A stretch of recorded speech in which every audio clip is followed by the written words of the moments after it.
반갑습니다. 빵식입니다. 자, 여러분, 이번 시간은 탄핵의 진실 시간인데요. 이 박근혜 대통령께서 4년 9개월 만에 사면 복권이 되셨죠? 자, 이를 저지하기 위해서 탄핵 변절 세력들이 여기저기서 박근혜 대통령의 눈과 귀, 그리고 입을 막기 위해 가지고 온갖 공작들을 여기저기서 벌이고 있습니다. 이에 빵식이 TV는 더욱더 박근혜 대통령에게 힘을 실어드리기 위해서 탄핵 정국 때 벌어졌던 모든 일들을 전 국민에게 널리 알려서 기자회견 때 자신있게 이 진실을 말씀하실 수 있도록 더욱더 열심히 방송을 통해 진실을 알리도록 하겠습니다. 자, 오늘 이 시간에는 최소원과 박근혜 대통령이 국정농단을 저질렀다라는 그 이유로 현재까지 옥살이를 하고 있는 최소원의 중요한 폭로와 완전히 기획된 국정농단이었음을 여러분들께 말씀드리도록 하겠습니다. 자, 참고로 이들이 온갖 조작 날조 수사로 박근혜 대통령과 최소원을 감옥에 집어넣은 건 여러분들도 아시죠? 4년 9개월이 흐른 지금에 와서 태블릿 PC로 국정농단을 했다던 이 검찰이 말을 그냥 180도 홀딱 뒤집어가지고 태블릿 PC의 주인도 실사용자도 최소원이 아니다, 이렇게 주장을 하고 있습니다. 이 얼마나 황당한 그런 주장입니까? 탄핵을 시키고 감옥에 보낼 때는 별의별 조작으로 태블릿 PC가 최소원의 것이라고 했던, 그래서 감옥을 보냈던 이들이 말을 바꾸게 된 이유가 뭐겠습니까? 간단합니다. 검찰과 JTBC는 처음부터 거짓말로 국민들을 속였기 때문에 이제는 버틸 수가 없었던 겁니다. 자, 현재 특검과 JTBC는 도망자 신세가 돼버렸고요. 그 뒤를 바짝 최소원이 쫓고 있는 상황이 연출돼 버린 겁니다. 자, 이런 사실도 국민들은 잘 모르시고 계시죠? 언론사들이 대대적으로 이런 사실들을 국민들에게 고하지 않고 있기 때문입니다. 자, 다시 돌아가서 완전히 기획된 국정농단이 어떤 식으로 이루어졌는지를 말씀을 드려보겠고요. 참고로 최소원은 여러분들이 아시다시피 국정농단을 저지른 만큼의 청와대에 인맥도 없습니다. 부작 전 남편이었던 정윤혜 씨로 하여금 알게 된 정호성 말고는 아는 사람이 없었다고 합니다. 정호성은 전 청와대 비서관으로서 현재 가세연의 강용석과 유영아 등과 함께 박근혜 대통령의 눈과 귀, 그리고 입을 막기 위해서 활동을 하고 있는 그런 공작 세력이라고 보시면 되고요. 피고인 최소원에 대한 변호인 반대 신문이 2017년 5월 19일 서울중앙지방법원 제509호 법정에서 열렸었고요. 최소원은 오후 4시 30분경에 증인석에 앉았습니다. 반대 신문에 나선 이경재 변호사 아시죠? 이 변호사가 먼저 이 사건의 공소 사실에 대해 신문을 했고요. 이경재 변호사는 대통령과의 공모 사실에 대해 질문을 하였고, 최소원은 거침없이 답변을 합니다. 원래 거짓을 구하는 자와 진실을 구하는 자를 딱 보면 그냥 답이 술술술 나옵니다. 아무튼 대통령과 공모한 적이 없습니다. 대통령은 결백한 분이십니다. 안종범 수석은 이 법정에서 처음 보았습니다. 최소원은 모든 범죄를 부인했고요. 최소원은 모든 범죄 혐의를 부인했고요.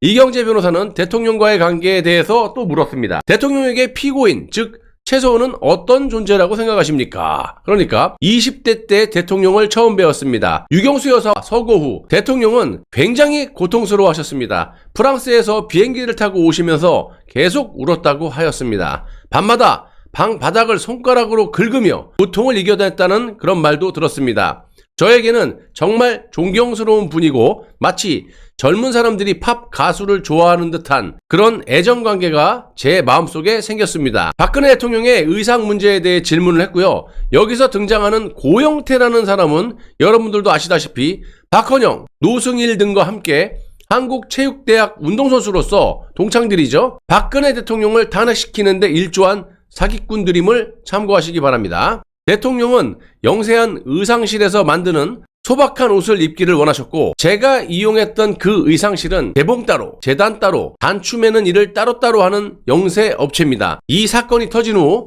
저는 차라리 유명 의상실에서 옷을 만들었으면 고영태 같은 사람을 만나지 않을 것이라고 후회하고 있습니다. 대통령님은 남에게 신세를 지는 것을 극도로 싫어하는 성품이어서 옷이 만들어지면 반드시 영수증을 보내라고 했고 결제를 하셨습니다. 미르재단 사무총장 이성환이 언론에 허위 폭로를 한 배경에 대해서 신문을 하자 이 최소원은 이렇게 말을 하죠.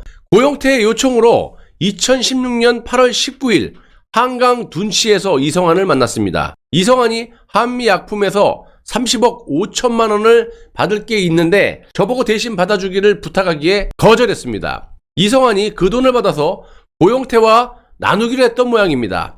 자, 고용태에게 수고비가 떨어지므로 고용태는 저에게도 살해하겠다라고 하였으나 저는 응하지 않았습니다. 검찰 조사를 받을 때 이러한 갈취 내용을 알렸지만 검사들은 조사하지 않았고요. 검찰은 제가 미르 및 K스포츠재단을 개인 소유로 해서 막대한 돈을 챙겼다라고 상상을 하고 있지만 그 상상이 민주주의와 법치주의의 정신에 맞는지 의문스럽습니다.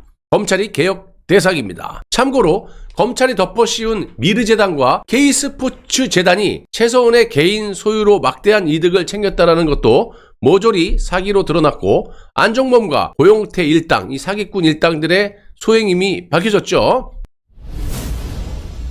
태블릿 PC에 대한 질문이 나오자 최서원의 목소리가 한층 더 높아집니다. JTBC가 국정농단에 증거라면서 태블릿 PC를 보도하는 것을 보고 귀국을 해야겠다라는 결심을 하고 제 의지로 들어왔습니다. 검찰 조사를 받는 과정에서 태블릿 PC를 한 번이라도 보여달라고 그렇게 애원을 했건만 검찰은 끝내 보여주지 않았습니다. JTBC의 태블릿 PC 보도에 대한 사실 여부는 역사의 기록을 남기기 위해서 반드시 밝혀져야 한다고 생각합니다.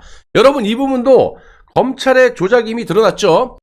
태블릿의 주인이 최서원이라고 해놓고 감옥에 집어넣을 때는 언제고 아직까지 절대로 주지도 않고 이제 와서 최서원의 것이 아니고 사용자도 아니다 라는 검찰이 해명. 이거 어떻게 생각하십니까? 그럼 왜 감옥에 집어넣은 거고 박근혜 대통령은 왜 탄핵시킨 겁니까? 이경재 변호사의 질문이 이어지고요. TV조선 이진동 기자와 기획수사를 논의한 검사가 누군가요? 라고 묻자 최서원의 답변은 이렇습니다.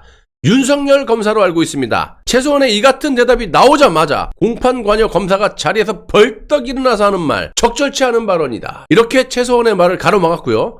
그럼에도 불구하고 최서원은 근거가 있다. 이러면서 발언을 계속하려고 하자 이번에는 검사와 한통속인 재판장이 나서서 최서원의 발언을 제지해버립니다. 이경재 변호사가 2016년 12월 28일 서울구치소에서 있었던 국회 청문회 상황을 물어보자 최서원은 이렇게 진술을 합니다. 아시다시피 더불면 죽는당의 박영선, 안민석 등이 당시 법원의 명령을 어기고 구치소에 들어가서 최서원을 협박한 그 대목이니까 잘 들어주시기 바랍니다. 이놈의 안민석은 안 끼는 데가 없어요. 법원에서 저에 대해 변호인 외에는 접견 금지 명령을 내렸음에도 불구하고 더불어민주당의 박영선 의원이 제가 수감 중인 방 앞에 서서 발로 문을 탁탁 차면서 위협하는 바람에 어쩔 수 없이 국회의원을 만났습니다. 당시 안민석 의원이 저보고 린다 김을 아느냐라고 묻기에 모른다라고 했더니 안민석이 당신이 린다 김과 같이 무기상을 했다라는 사실을 알고 있다. 이러면서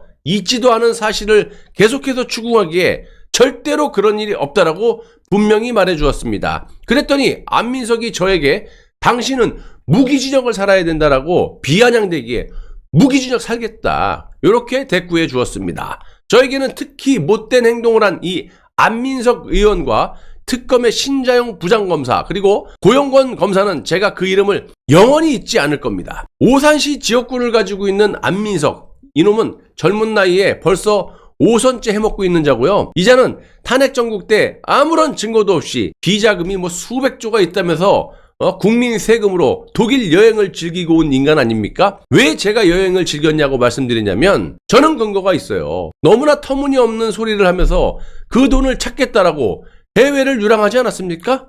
그 결과 뭐가 있습니까?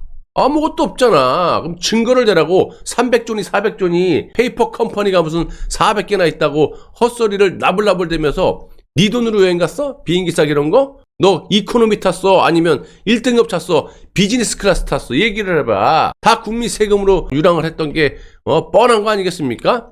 자, 이것도 마찬가지. 아무런 증거도 제시하지 않으면서 판사의 명령도 무시하고 감옥까지 들어가갖고 저런 식으로 협박질을 하는 인간이 어디에 있습니까?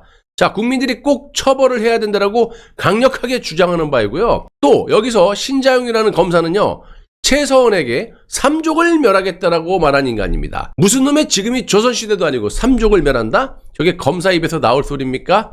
아니, 최소원이 잘못이 있다라고 치더라도 왜 죄 없는 가족들까지 지가 무엇이 간데 처벌을 한다라는 거예요? 무슨 죄로? 아주 웃기지도 않은 검사 나부랭이고요. 고용건이라는 검사는 또 최소원에게 박근혜 대통령과 경제 공동체 관계임을 인정하라고 윽박지른 사람, 즉 위증교사를 했다라는 말입니다. 윤석열이 문영표 보건복지부 장관에게 박근혜가 시켰다라고 해 이렇듯 위증교사를 했다라는 겁니다. 자, 이렇게 최소원처럼 진실을 말하는 사람은 거짓 없는 모습을 보여줄 수가 있는 것이고, 현실이 그렇습니다. 모든 것들이 거짓이었음이 밝혀졌고요. 밝혀지고 있는 상황이고, 당시 최소원은 검찰과 특검의 매서운 추궁에도 불구하고 진실을 조목조목 해명을 하면서 신문을 하는 검사들을 매우 난처하게 만든 상황을 연출했던 겁니다. 자, 법정에서 있었던 이런 광경을 무려 50여 명이 넘는 기자들이 단 한 줄도 보도를 하지 않았고요. 당연히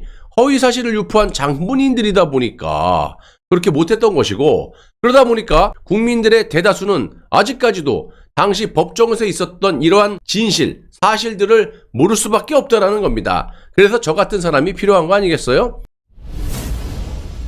자, 이러한 사실들을 종합해보면 저들이 붙인 국정농단이라는 이름표는 매우 적절하지 못한 표현이고, 이 사건의 본질은 최소원에 의한 국정농단이 아니라 누군가가 최소원이 국정농단을 한 것처럼 가상의 사실을 꾸며낸 기획된 국정농단이었다라고 말씀을 드릴 수가 있겠습니다. 2월 초에 박근혜 대통령께서 삼성 서울병원의 이 컨디션 회복을 마친 후에 기자회견에서 단 한 번에 모든 사실을 밝힐 수는 없겠지만 핵폭탄 같은 이런 진실 발언들이 줄줄이 나오기를 기원하면서 빵식이TV는 위험을 무릅쓰고 지금까지 외롭게 싸웠던 것처럼 앞으로도 자유민주주의 대한민국을 지키고 박근혜 대통령의 명예를 회복시켜드릴 수 있도록 일조할 것을 여러분들께 약속을 드리겠습니다. 국민의 한 사람으로서 진실을 모른 채 할 수는 없는 겁니다. 나 하나의 안위를 위해서 또 다른 거짓말로 방송을 한다면 그 역시 역적이 되는 겁니다.